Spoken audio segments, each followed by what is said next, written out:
Un des plus gros problèmes chez la majorité des amateurs de golf, c'est les bras qui veulent dominer le geste lors de la descente. Les bras qui accélèrent lors de la descente. Ceci devient une belle recette pour frapper derrière la balle. J'ai déjà expliqué que la coordination séquentielle du mouvement de golf est représentée par, en premier lieu, un transfert de poids, suivi d'une twist des hanches, et en dernier vient le fouet du bâton.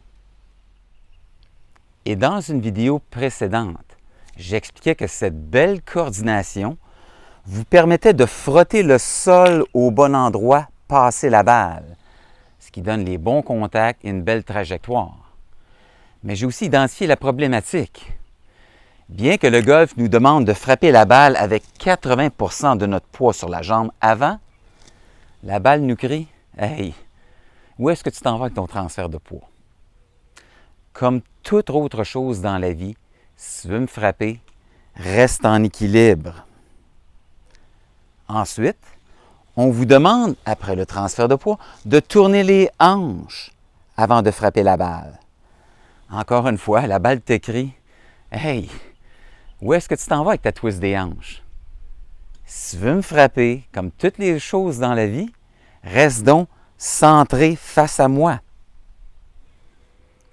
On vous demande en plus dans cette belle coordination, avant de vous servir de vos bras, de transférer et tourner avant de fouetter. Mais encore une fois, la nature humaine et la balle te crient « Hey, tu tiens le bâton avec tes mains là, et si tu veux me frapper, serre-toi donc de tes bras. » Et ceci devient la recette parfaite pour frapper derrière la balle. L'élan de golf de Bobby Jones, arguablement un des plus grands golfeurs de l'histoire ayant gagné les 4 tournois majeurs dans la même saison, fut mesuré par des ordinateurs biomécaniques pour découvrir que la vitesse de ses bras lors de la descente avec un driver pour frapper la balle était l'équivalent de 34 pieds par seconde. Ce qui veut dire, la gravité, si je laisse tomber la balle, elle va tomber à un rythme de 32 pieds par seconde.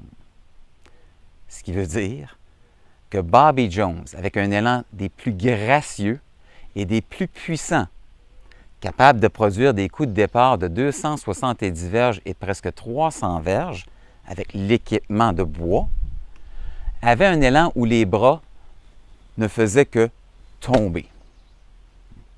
Faites-en l'expérience.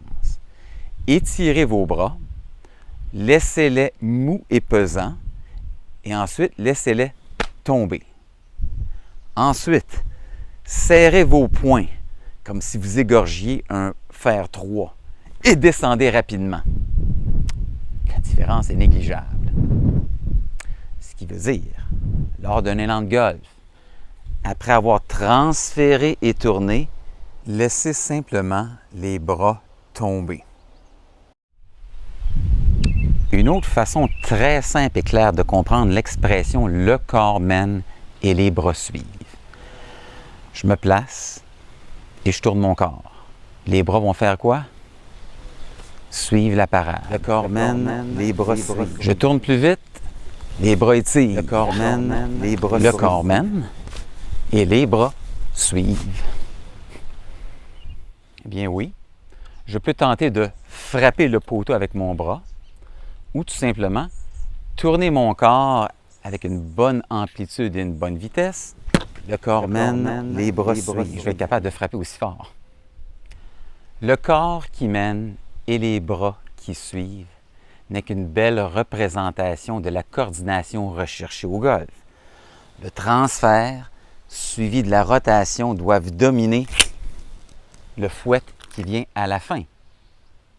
Alors, maintenant, pour ceux et celles qui croient que vous devez vous servir de vos bras pour frapper, que le fouet ne se fera pas tout seul, faites l'expérience suivante. Placez-vous dans la position avec les poignets fléchis, on tourne. Ensuite, je vais vous demander de tourner votre corps le plus vite que vous pouvez en tentant de garder les poignets fléchis. Bonne chance. Les poignets vont toujours vouloir déplier. C'est une réaction. Inquiétez-vous pas pour le fouet. Le fouet va venir dans son temps. Le corps mène, les bras suivent. Le corps qui mène et les bras qui suivent est une sensation de coordination. Et les sensations, je répète toujours, ne pleuvent pas du ciel. On doit les conscientiser, les découvrir. C'est la raison pour laquelle l'expert commence toujours avec un bâton court, un sand wedge, débute ses réchauffements avec des gestes décontractés, délibérés, pas vite et pas fort, et il recherche cette belle coordination de transférer, tourner pour ensuite fouetter. Le corps mène, les bras suivent. Le corps mène, les bras suivent. Et on y va. Le corps mène, les bras suivent. Le corps mène, les bras suivent. Le corps mène, les bras suivent. Le corps mène, les bras suivent.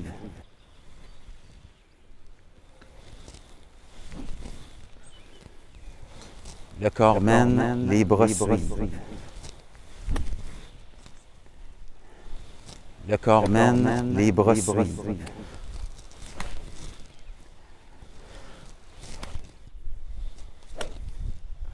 Le corps mène, les bras suivent. Le corps mène, les bras suivent.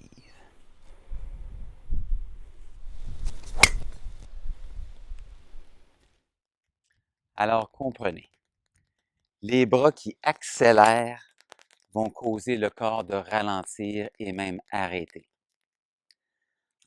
Le corps qui mène et les bras qui suivent est une sensation. Alors voici ma recommandation. Conscientiser la sensation avec des bâtons courts et des réchauffements appropriés. Le corps mène, les bras suivent.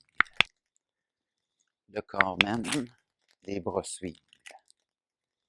Le corps mène, les bras suivent. Bon golf tout le monde.